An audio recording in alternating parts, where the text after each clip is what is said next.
안녕하십니까. 오다주 김지연 야구부입니다. 반갑습니다. 오다주의 김나희 로사입니다. 네, 오다주. 오늘 다시 주님께 가는 길을 안내하는 프로그램이죠. 네. 전례는 물론이고요. 우리 신앙생활에 대한 깊고 풍성한 얘기를 좀 즐겁게 나누고 있는데요. 신자들의 신앙생활 도우미를 자청한 프로그램이기도 하죠. 네, 맞아요.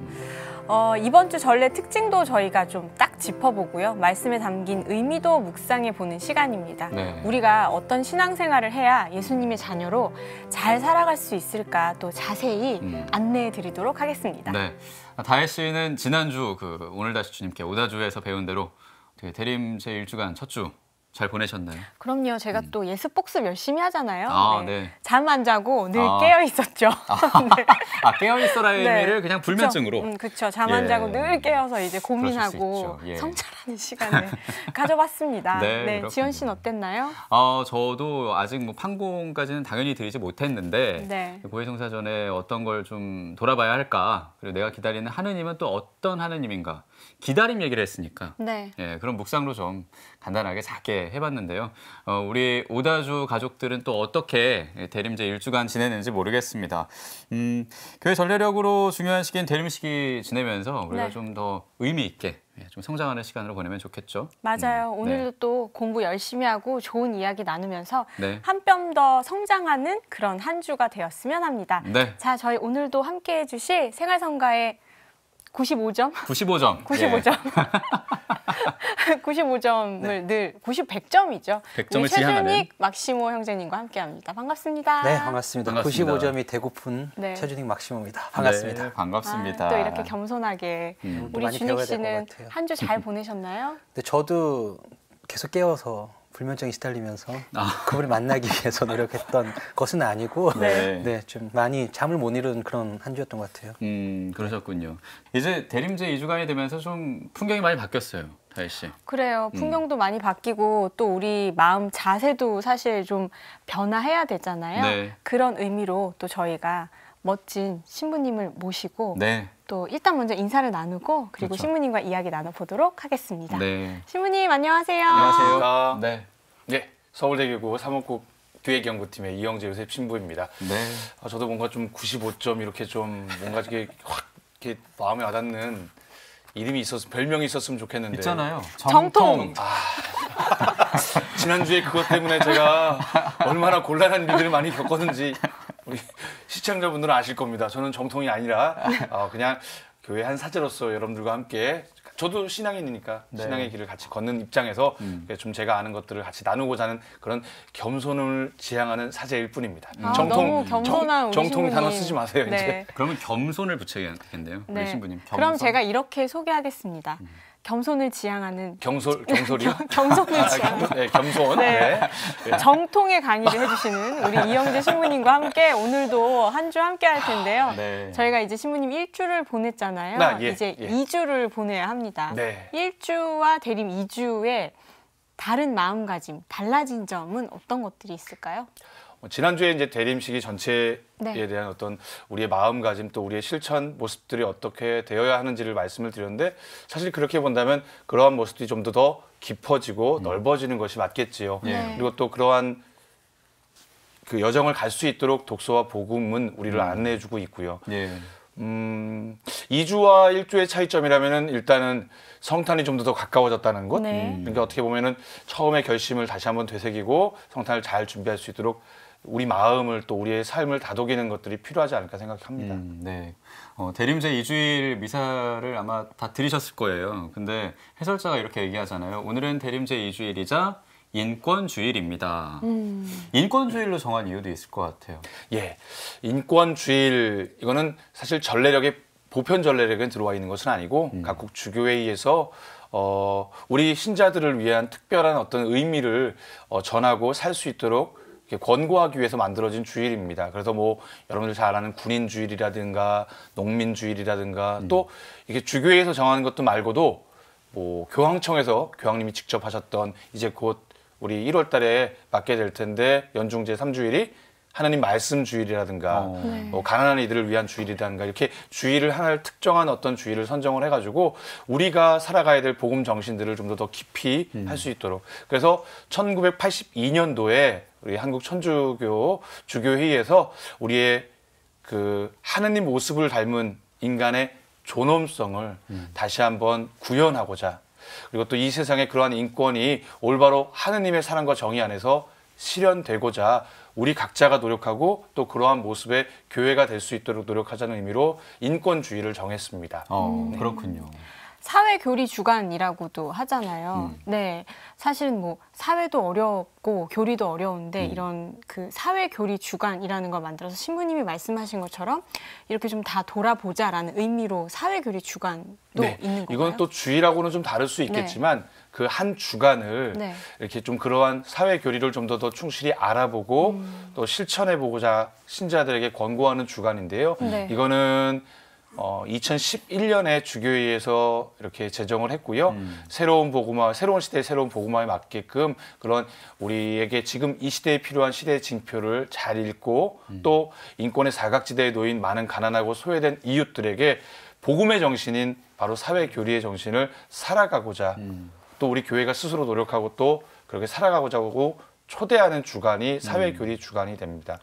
사회교리하면 상당히 많이 어렵게 생각하는데 방금 말씀드렸던 것처럼 하느님의 닮은 모습으로 창조된 우리 인간이 하느님 보시기에 인간답게 나만이 아니라 우리 모두가 그렇게 인간답게 살 수 있는 인간의 존엄성을 지키고 보호하도록 원리를 정한 게 바로 사회교리입니다. 그래서 너무 어렵게 생각하는데 예수님이 사셨던 모습이 바로 사회교리를 사셨다라고 생각하시면 아주 쉽게 이해가 될 겁니다. 네, 그렇군요.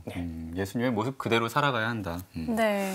맞습니다. 그리고 인권주의, 뭐 사회교리 주간 쭉 얘기를 해주셨는데 확실히 또 달라지는 건 그 성당 안에 분위기예요. 그리고 사목회에서 또 그리고 어르신들이 같이 뚝딱뚝딱 구유도 만들잖아요. 네. 우리 최종일 막시모 씨도 대림 시기에 그리고 이 주간에 구유 만드는 그런 과정들 보셨을 것 같은데. 네, 저도 공연을 많이 다녀서 그런지 각 본당마다 구유 특색이 있더라고요.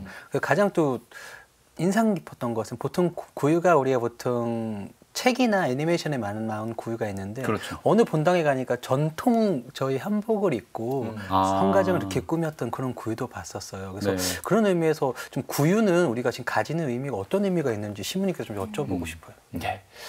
사실은 여러 가지 뭐 전승이나 전설이 있긴 하지만 초세기 때부터 즉 우리 그 박해 시대의 그리스도인들이 예수님의 탄생, 그 놀라운 신비를 기억하고 기념하기 위해서 이 카타콤바 같은데 벽화에 그런 구유를 그렸던 흔적들이 남아 있었어요. 그러니까 그런 것들을 보게 된다면 이미 성탄의 그런 모습들을 기억하고 기념하는 하나의 뭐 그림이라든가 형상들 이런 것들을 만들었던 것이 나와 있는데 구유에 관한 직접적인 유래는 프란치스코 성인에게서부터 시작됩니다. 프란치스코 성인이요? 예, 이태리 성당에서 성탄을 맞이하고 또 그것을 기념하기 위해서 예수님께서 태어나셨던 그런 장면들을 지금 우리가 보는 그런 구유의 모습들을 만들어 놓고 신자들이 묵상할 수 있도록 했던 것이 나중에 교황님께서 이것을 하나의 전례 안에 들여 오셔가지고 공식적으로 받아들여지게 됐고 이게 많은 나라에 퍼지게 됐습니다. 네. 그렇군요.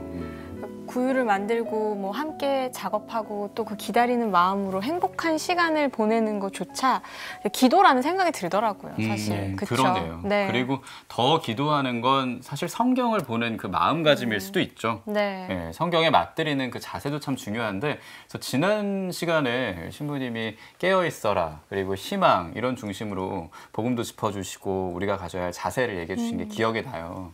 그러면 대림 제2주간의 독서와 복음이 주는 메시지를 좀 짧게 우선 얘기해 주신다면. 한 단어로 요약하자면은 회개가 제일 많이 떠오릅니다. 회개요. 물론 대림 제1주일에 깨어 있어라라는 그 말씀도 회개와 직접적으로 연결이 되지만 대림 제2주일의 복음 말씀에 세례자 요한이 등장하거든요. 예수님께서 오시기 전에 예수님이 공생을 시작하시기 전에 그분의 길을 닦았던 마지막 예언자 그 세례자 요한이 회개하여라 하느님 나라가 가까이 왔다라고 사람들에게 선포하면서 그들의 죄를 뉘우치고 물로써 세례를 베풀었거든요.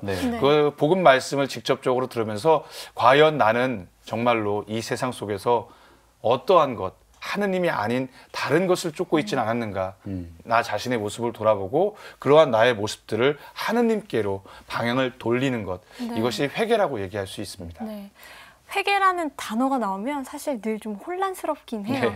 왜냐하면 회개하는 것만으로 과연 끝나는 건가? 저는 이런 생각이 들거든요. 그 후가 더 중요하다고 생각을 해요, 신부님. 그래서 이제 세례자 요한도 복음에서 회개에 합당한 열매를 맺어라 라고 이야기를 하거든요. 그러니까 입으로만 회개를 하고 겉으로만 회개를 하는 것이 아니라 삶의 모습이 변화되는 것이 곧 회개가 되는 거예요. 그래서 교회는 이 대림식이나 사순식이와 같이 큰 축제를 준비하기 위해서 보속과 회개의 삶, 그래서 자선과 기도, 그리고 또 나눔, 그리고 또 단식이라고 하는 전통적인 어떤 그러한 방식들을 통해서 회개의 열매 맺는 삶을 이렇게 살도록 권고하고 있죠. 그 중에 가장 중요한 것이 이제 아까 우리 지은 형제님들도 말씀하셨던 고해성사를 잘 준비하는 것. 고해성사를 준비하는 것. 사실 뭐 고해성사 참 쉽지 않죠.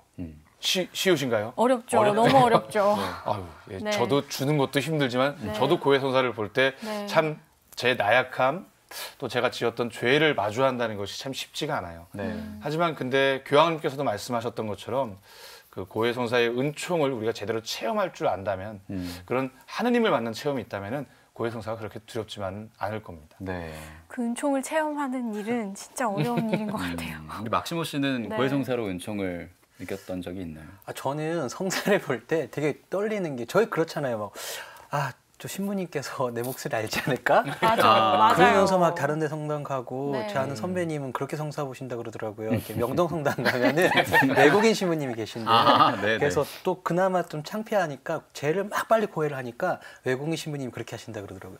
천천히 그래서 그럴 정도로 저희 참 많이 부담감을 가져요. 그래서 성사할 때 그거 좀 마주했을 때 심지어 솔직히 내 말을 드러내서 고해한다는 너무 어려운 것 같아요. 그런 부담감을 좀 어떻게 떨쳐버렸을지 되게 좀 여쭤보고도 싶어요. 일단은 신자 입장에서 고해성사를 받으러 온 경우를 말씀해 주셨는데 이제 고해성사를 이제 집전하는 사제 입장에서 본다면 이제 가끔 본당에서 이렇게 거의 신자들이 자기 아는 신자가 들어올 경우 이렇게 목소리를 변조하는 신자들도 있어요. 고해성사 본 지 며칠입니다. 이렇게 얘기하는데 다 알거든요. 그러니까 그럴 필요 없어요. 아네스자매님 그러신 적 있으신가 봐요? 저 있어요. 많아요. 아네스자매님 목소리 그냥 편하게 하세요라고 얘기하는 경우도 있거든요. 근데 이제 교황님께서 고해실이 고문실이 되면 안 된다라고 말씀하셨던 것처럼 사실은 거기서 나의 죄를 이렇게 발견하고 또 그 죄를 용서해 주신 하나님의 은총을 체험할 수 있도록 신부님들이 조금 좀 더 따뜻하게 위로해주고 또 격려해주면서도 올바른 길을 가르쳐 주신다면은 그것 자체가 좀 더 무섭지 않을 그러니까 이 벽이 고해성사 들어가는 것 자체가 너무 부담스럽지 않은 그런 소중한 은총의 자리로 느낄 수 있을 것 같다는 생각이 들어요. 맞아요. 그리고 잘 준비된 사람만이 고해성사를 볼 수 있습니다. 준비 없이 들어올 경우에는 내가 무슨 말을 해야 될지 그러다 보니까 죄다 다 그냥 이밖에 알아내지 못한 죄로 다 이렇게 포장해가지고 하는데 잘 준비한 사람일수록 그 죄를 진심으로 하느님이 용서해 주시는구나 라는 그 체험과 함께 내가 이제는 그 죄를 다시 짓지 말아야겠구나 라는 결심과 함께 그 은총의 힘으로 살아갈 용기를 얻게 되는 거죠. 자기 성찰이 되게 더 중요한 것 같고 근데 또 성사 중에서도 내가 같은 죄를 계속 반복 지어가지고 저는 또 죄인인데 또 자격이 되고 이럴 때도 빠질 때도 많더라고요. 제 입장에서도 저도 고해성사를 보면 같은 죄를 반복할 경우들이 많거든요. 근데 그럴 경우에 제 입장에서는 그래도 솔직하게 하나님께 말씀드리는 게 맞는 것 같아요. 같은 죄여도. 왜냐하면 우리는 완벽한 사람이라면 하느님이 필요한 존재가 아니겠죠. 그렇죠. 비록 다시는 이 죄를 짓지 않겠다라고 했지만 또 걸려 넘어질 수 있고 하지만 그럼에도 불구하고 우리를 이끌어주시고 용서해주신 하나님 믿는다면 그것을 진솔하게 고백하고 다시 용서받고 하지만 그걸 이용하는 게 더 문제겠죠. 맞아요. 그렇지 않고 노력은 했는데 그럼에도 불구하고 또 그 죄를 지었던 경우라면은 하나님께 그 용서를 청하고 다시금 새로운 마음으로 살아가는 것, 이것이 어떻게 보면 고해 성사의 가장 중요한 요소가 아닐까 생각이 듭니다. 네. 대림 2주가 되니까요, 우리가 뭔가 준비해야 될 마음가짐이 확실히 좀 달라지고 있다는 생각이 들어요, 그죠? 그래서 여기서 우리 또 정통 우리 이영재 신부님의 겸손 정통 강의를 좀 청해 드리면서 저희 시청자분들과 저희에게 강의 준비해 주신 걸 좀 부탁드리도록 하겠습니다. 네, 오늘도 도움이 될지 모르겠지만 나름 열심히 준비한 것 함께 나누도록 하겠습니다. 네, 잘 듣겠습니다.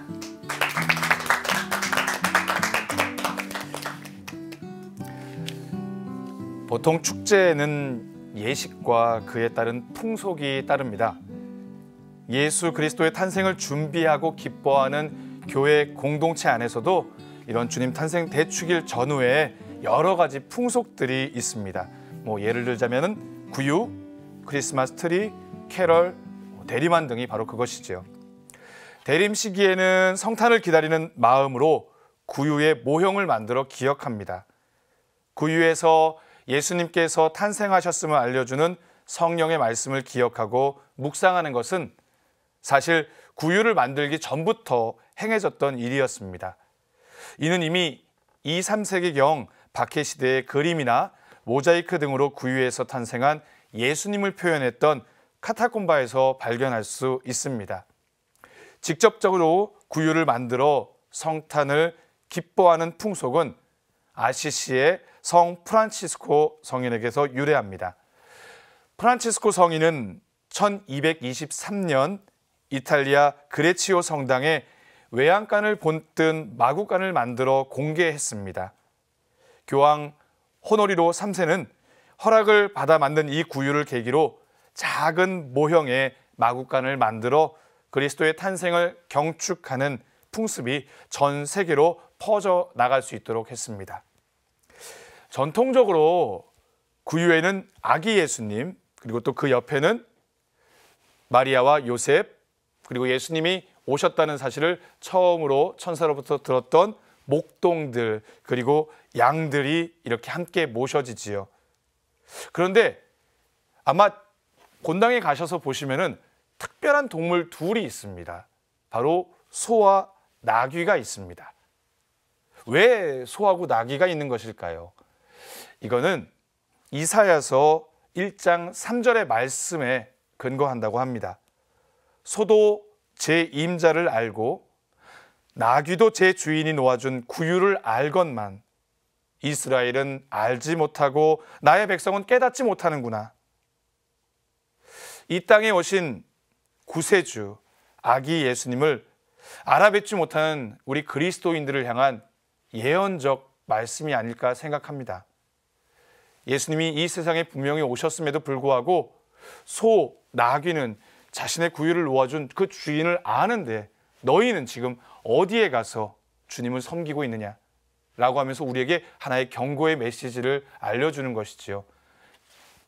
소, 나귀를 보실 때 이제 단순히 예수님 주위에 많은 동물들이 함께 왔다라는 장식물로만 생각하지 마시고 정말로 그럼 나는 온 마음으로 예수님을 경배하고 있는지, 정말 그분을 주님으로 맞이하고 있는지 우리 자신의 모습을 돌아보게 되기를 빕니다. 또한 오늘날 교회에서는 대림 시기 동안 구유를 준비하고 성탄 대축일 밤미사 때 아기 예수님을 이렇게 구유 안에 모시지요. 이것을 구유 안치 예절이라고 하는데, 구유 예절이라고 하는데 전례적으로 동방박사의 경우에는 바로 여러분들이 잘 아시는 주님 공연 대축일, 바로 예수님께 황금과 모략과 유약을 가져와서 예수님을 경배했던 그날 모셔지게 됩니다. 그리고 이제 주님 세례 축일로 바로 성탄 시기가 끝나는데 바로 그 다음 날인 성탄 시기의 구유가 이제 해체가 되는 것이지요. 이러한 풍속들은 주님의 탄생을 축하하며 기뻐하는 준비의 작업인데요. 외적인 준비뿐만 아니라 사실 내적인 준비가 더욱 필요합니다. 여기서 내적인 준비란 각 주간마다, 각 주일마다 기념하는 성탄의 신비를 묵상하고 그것을 삶을 통해서 실천하는 일이라 생각됩니다. 대림 제2주일은 그 독서와 복음 말씀을 통해서 본다면은 한 문장으로 이렇게 요약할 수 있습니다. 그리스도인은 참된 기다림을 위한 예언자적인 삶을 살아야 한다. 먼저 제1독서에서 이사야 예언자는 메시아의 오심을 예고합니다. 여기서 메시아란 히브리어로 기름 부음을 받은 자, 즉 성별된 자, 축성된 자를 뜻합니다. 이 말을 그리스 말로 번역하면은 크리스토스, 곧 그리스도라고 번역되며 이 말을 우리말로 번역하면 구세주가 되는 것이지요. 이스라엘 사람들에게는 메시아는 임금이나 대사제, 새롭게 뽑혀서 하느님에 의해서 머리에 기름의 부음을 받고 인간의 죄를 용서하고 또 하나님의 일을 대신하는 그 일을 하도록 했습니다. 그런데 이제 그러한 예언자나 사제나 임금 외에 다윗 왕조 안에서 하느님께서 직접 기름을 부음을 받고 이 세상에 파견된 구세주가 올 것이라는 그 메시아의 오심을 희망하기 시작했습니다. 그래서 이사야 예언자는 이렇게 이야기합니다. 메시아께서 오시어 힘없는 이들을 정의로 재판하고 이 땅에 가련한 이들을 정당하게 심판하실 것이며 그의 머리에 두른 정의의 띠를 두르고 마침내 바다를 덮은 물처럼 온 땅이 주님의 알므로 가득 찬 새하늘, 새 땅을 세울 것이라고 예언합니다. 바로 이 모든 일들을 이루는 분이 메시아라고 이사야 예언자는 예언한 것이지요. 바로 우리가 기다리고 있는 주 예수님, 2000년 전에 이미 우리에게 오셨지만 마지막 날 다시 오실 그분이 우리는 메시아라고 믿고 있는 그리스도입니다. 이사야 예언자가 전한 하느님의 사랑과 정의로 이 세상에 그분의 나라를 세우실 중재자, 바로 구세주, 그분이 예수 그리스도이십니다. 복음에서 우리는 구세주이신 예수님께서 이제 우리 가운데, 우리와 함께 계시기 위해서 우리 가운데 오셨음을 알려준 마지막 예언자 세례자 요한을 만나게 됩니다. 그는 예수님을 통해 드러날 하느님 나라의 신비를 세상에 전하는 위대한 사자였습니다. 그는 장차 오실 주님의 길을 마련하고 그분이 가실 길을 곧게 내는 삶의 전환, 곧 회개를 강하게 외쳤습니다. 교회가 전례력에 따라 가해, 나해, 다해 모두 바로 이 대림 2주일에 세례자 요한의 삶을 복음으로 묵상하는 것은 바로 하느님께서 우리도 세례자 요한같이 예언자적인 삶을 살도록 초대하고 있다는 것을 우리는 알 수 있습니다. 세례자 요한은 주님의 길을 누구보다도 앞서 마련했고 장차 그 길에 목숨까지 바칠 가장 큰 사람이었습니다. 하나님께서는 이 세대가 세례자 요한의 삶과 정신을 통해 이 세상의 가치보다 이미 시작된 하느님 나라의 기쁨을 전하며 또 희망하기를 간절히 바라고 계십니다. 오늘날 우리가 살아가는 세상에서 여전히 이사야 예언자, 세례자 요한 같은 용감하고 모범적인 예언자들이 필요합니다. 실제로 우리가 살아가는 이 세상에는 주님이 오시기에 합당치 않은 미움과 분열, 물질주의와 부정부패 구분 길들이 만연해 있습니다. 세례자 요한처럼 주님의 은총에 힘입어 우리도 이 세상의 굽은 길을 곧은 길로 바꿀 수 있도록 노력해야 합니다. 그것이 바로 대림 제2주일의 독서와 복음이 요청하는 복음의 길입니다. 우리 모두는 세례 성사를 통해서 예수 그리스도를 따르기로 약속한 그리스도인입니다. 그리고 모든 그리스도인은 이 예언자적 사명에서 어느 누구도 예외가 될 수 없습니다. 예수님을 따르겠다고 그분과 같은 삶을 살겠다고 결심한 우리는 오늘 제2 독서에서 바오로 사도께서 이야기하신 것처럼 자신을 예수님의 모습으로 변화시켜야 합니다. 바오로 사도는 말씀하십니다. 그리스도께서 여러분을 기꺼이 받아들이신 것처럼 여러분도 하느님의 영광을 위하여 서로 기꺼이 받아들이십시오. 그리스도께서는 당신 자신을 우리의 죄를 용서하는 제물로 내어 놓으시고 우리를 죽음의 권세에서 살려주셨습니다. 우리 역시 예수님께서 그러셨던 것처럼 하느님의 영광을 위하여 나 자신을 내려놓고 죄에 짓눌려 있는 곧 이 세상의 악의 구조로 가난하고 고통받고 있는 이들을 예수님처럼 우리 안에 받아들여야 합니다. 그것이 바로 예수님의 재림을 기다리는 예언자적인 삶의 모습입니다. 이 때문에 한국교회는 1982년부터 해마다 대림 제2주일을 인권주일로 지내고 있는 것입니다. 하느님의 닮은 모습으로 창조된 우리 인간, 그 인간이 그 본연의 가치, 그 존엄함을 존중받고 살아갈 수 있는 세상을 만들어가자, 즉 복음의 가치를 펼쳐나가자, 이것이 바로 오늘 인권주일이 우리에게 요청하는 복음의 메시지입니다. 또한 2011년부터 대림 제2주간을 사회교리 주간으로 지내면서 현 시대의 여러 가지 도전에 복음의 정신으로 살아갈 것을 배우고 실천하도록 우리 교회는 신자들을 이끌고 있습니다. 우리는 거리를 수놓는 수많은 트리와 네온 사인들에 취해서는 안 됩니다. 연말연시 수많은 모임에 참석할 것을 먼저 걱정하며 성탄 선물을 어떻게 준비하지? 이런 것들로 분주한 그런 사람이 되어서는 안 됩니다. 그것보다 우리 안에 오신 주님을 맞이하기 위해 충실한 준비를 해야 합니다. 불의와 이기주의로 물든 세상에 주님의 길을 곧게 마련하도록 우리 함께 노력합시다.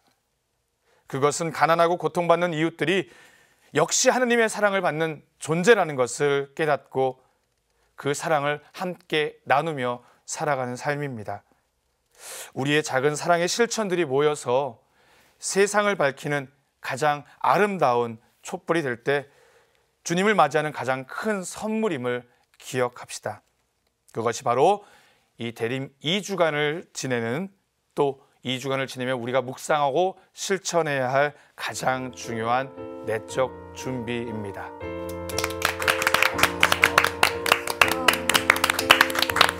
너무 강의를 잘 들었습니다. 감동받았어요. 뭐 고정 영다주 너무 좋은 것 같아요. 뛰는 소리 안 들리십니까? 저는 강의하고 안 맞는 사제인 것 같습니다. 그렇게 겸손하게 말씀을 하셨는데 아까 보셨죠? 우리는 트리와 네온 사인에 취해서는 안 됩니다. 와. 진짜 와닿는 그런 말입니다. 제 자신한테 하는 이야기입니다. 네. 또 이렇게 멋지게 말해주시니 어떠셨어요? 네, 저는 또 막 열심히 필기를 하면서 네.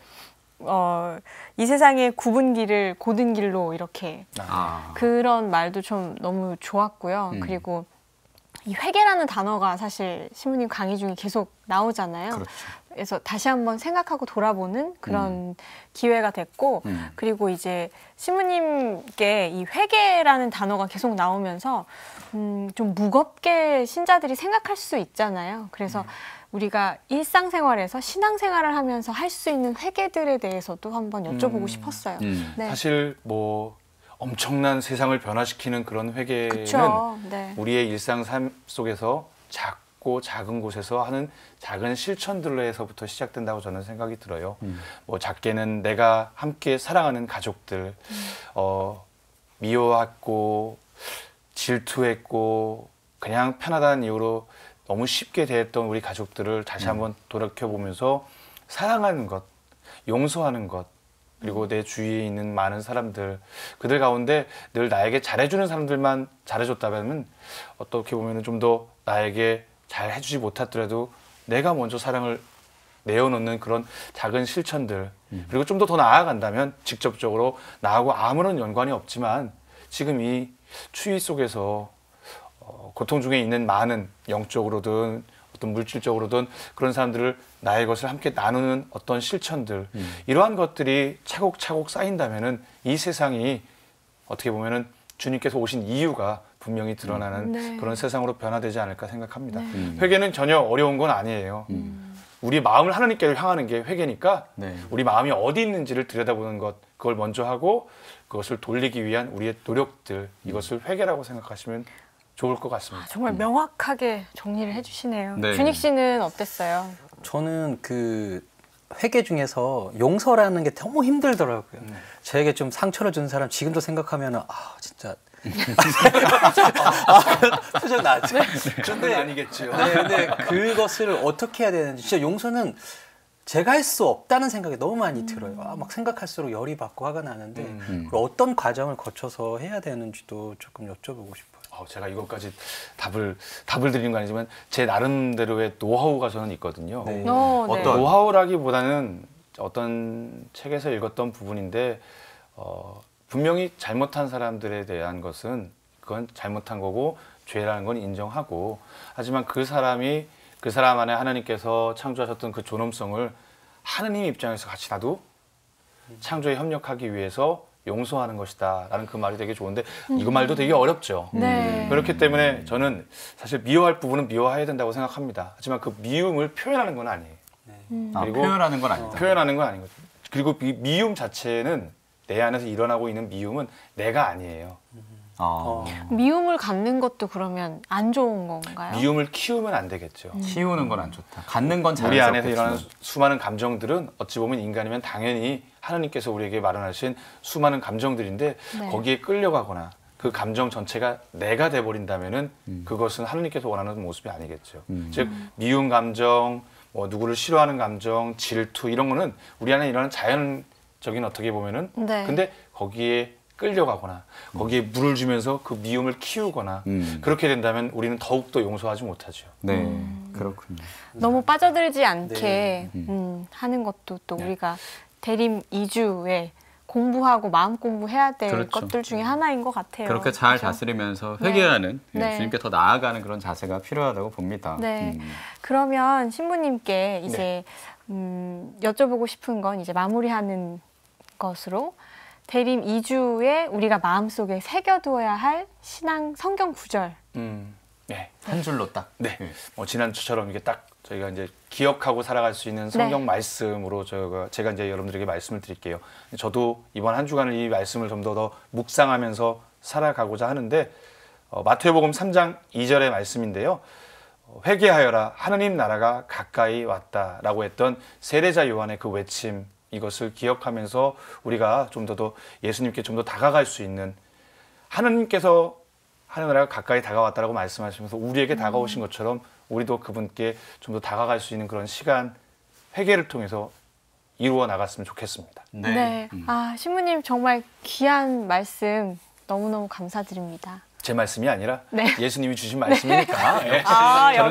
저는 그냥 손 네. 그리고 정통. 네. 주여. 신부님 네 자주자주 뵀으면 좋겠습니다. 예. 네. 예. 귀한 시간 함께 해주셔서 신부님 너무 고맙습니다. 네, 고맙습니다. 네, 감사합니다. 감사합니다. 네.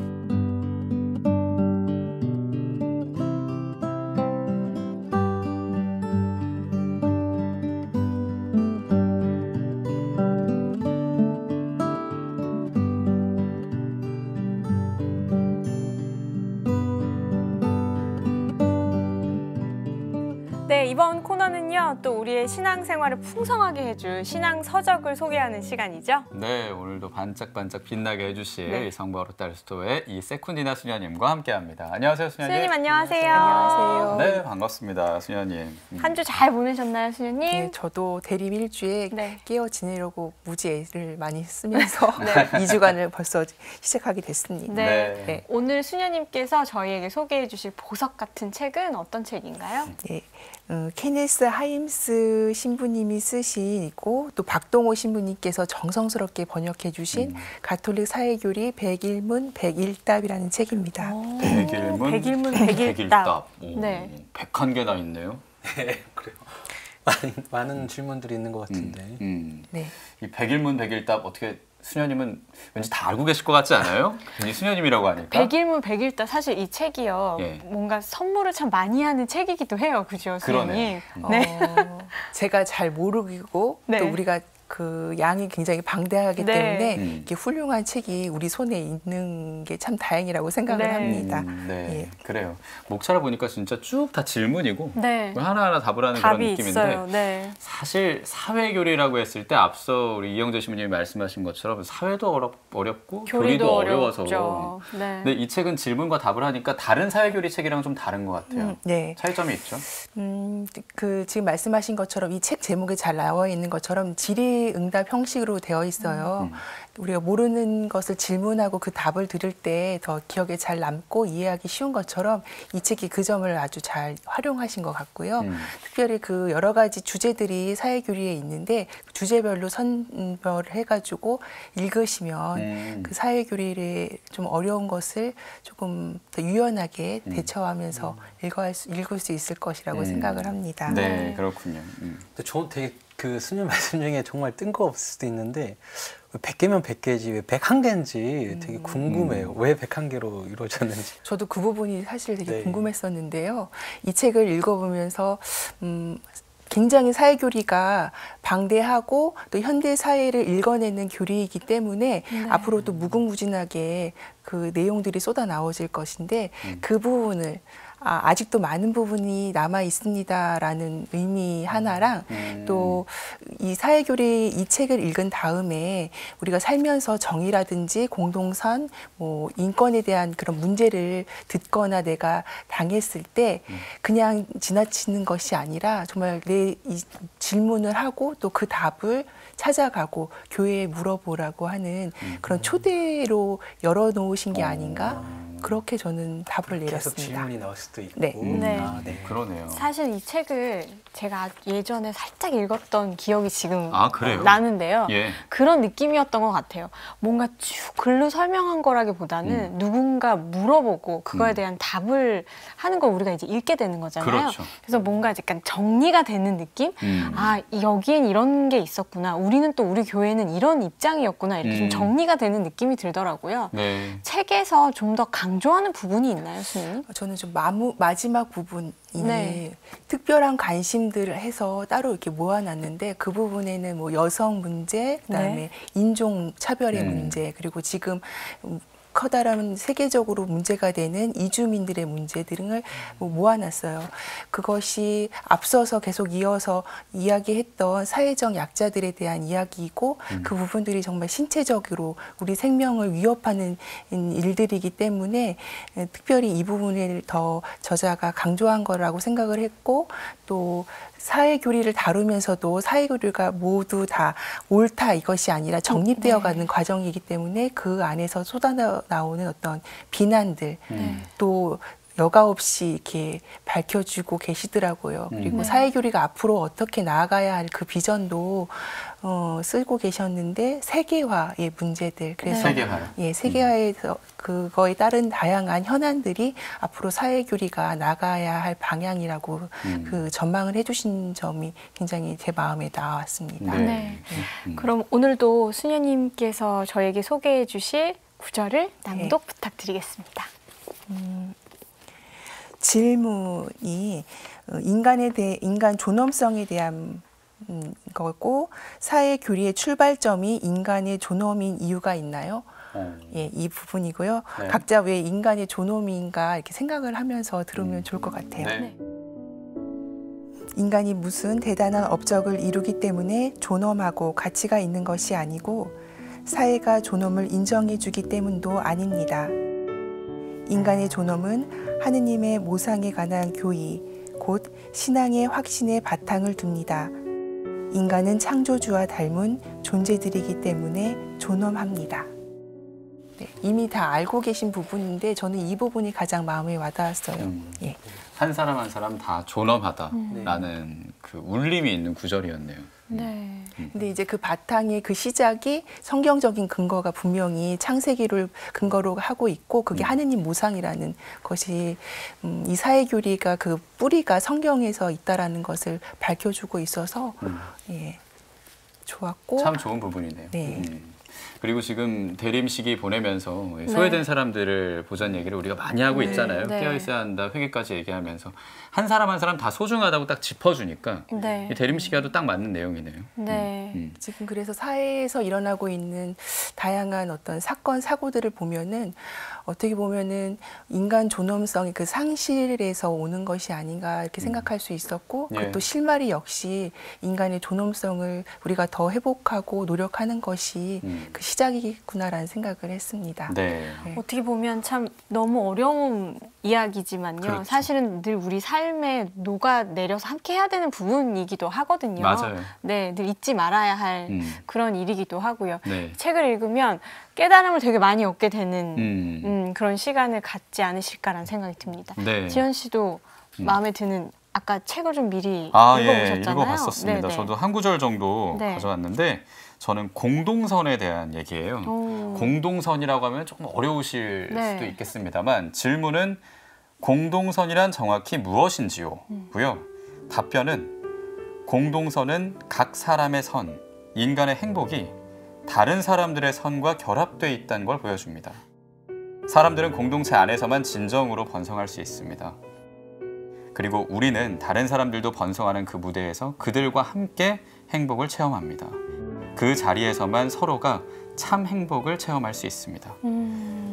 조금은 어려울 수 있는 부분이겠습니다만 그래도 개인적인 행복들이 다 모이고 함께 가면은 그게 더 큰 행복이 된다는 얘기로 들렸고 더 개인적인 얘기인데 여기 가톨릭 평화방송 시험 볼 때 그 필기 시험 질문이 공동선이 뭐냐는 질문이었거든요.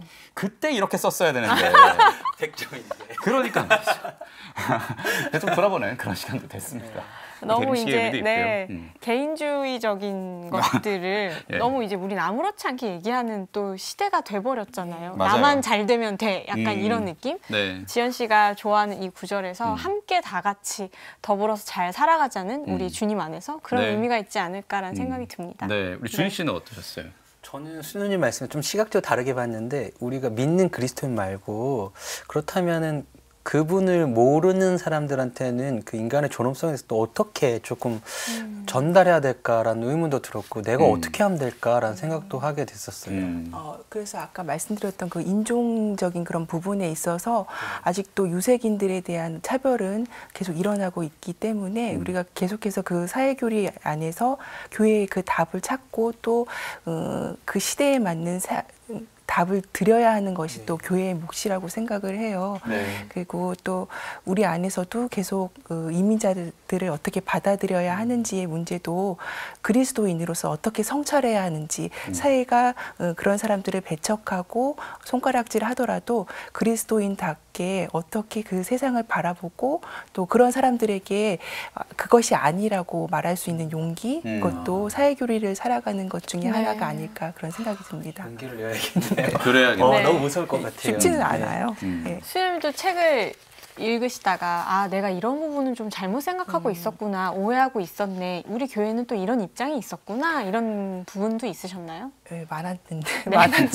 많았는데 그 중에 하나가 연대예요. 그래서 수도회 안에서도 저도 뭐 연대해야 된다, 기도로 연대합시다 이런 말을 많이 했는데 그래서 저는 적어도 무언가 이어져 있고 마음을 쓰는 거 그 정도로면 이 연대가 아닐까 생각을 했는데 이 책에서 연대가 그렇게 단순히 뭐 마음씀에 지나치는 게 아니라 내가 모두 서로에게 책임을 지어야 한다라는 그 의식 아래에서 그리고 특별히 그 선익을 어떻게 더 끌어낼 수 있는가 그것에 더 마음을 써야 되고 그것이 바로 공동선에 책임이 있다라는 것을 용기 있게 말하면서 거기에 내가 공동선에 투신하겠다라는 어떤 결단 그러니까 그러한 내가 어떤 동정심에 끝나는 것이 연민이 아니라는 거 어떤 액션이 있어야 한다라는 것이 굉장히 새로웠습니다.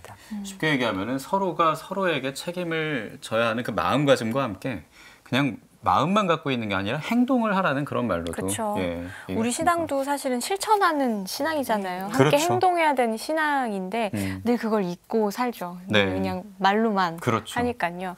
같이 행동하고 함께 기뻐하고 보듬어 주는 그런 신앙인이 되어야겠습니다. 네, 그런 자세를 가지면서 이 대림제 2주간 보내길 바라면서 오늘 만난 책은 가톨릭 사회교리 100일문 101답이었습니다. 네. 우리 세쿠니나 수녀님과 함께했습니다. 고맙습니다. 수녀님 감사합니다. 네.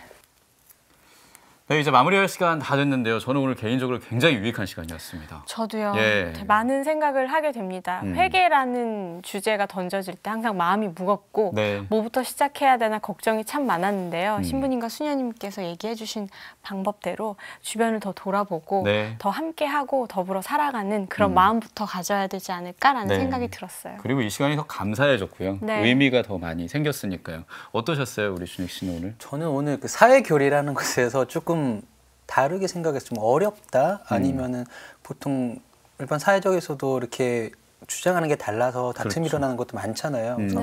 그래서 조금 부정적인 생각도 좀 있긴 있었었는데 저 책을 다시 한번 읽어봐야겠다. 그래서 그분이 원하시는 게 어떻게 있을까라는 그런 것에 대해서 한번 생각해보고 조금 더 모자랐던 부분 성찰하고 좀 실천할 수 있는 작게나마 한 문항이라도 실천해갈 수 있는 내가 돼야겠다는 생각을 할 수 있는 좋은 시기였던 것 같습니다. 그래요. 그럼 대림제 제2주간 이 책 맛들이신 다음에 다음 시간에는 저희가 퀴즈를 한번 내서 95점 맞으실 수 있는지 1문 1답으로 해주시면 알겠습니다. 저희가 좀 힘내보아요. 준익 씨 오늘 귀한 시간 내주셔서 고맙습니다. 감사합니다. 네, 우리 준익 씨와도 인사하면서 저희도 이제 마무리해야겠죠? 네. 몸도 마음도 따뜻하게 주님께 한 걸음 더 다가가는 한 주가 되셨으면 하고요. 저희도 여기서 인사드리겠습니다. 김다혜 로사였고요. 김지현 야고보였습니다. 고맙습니다.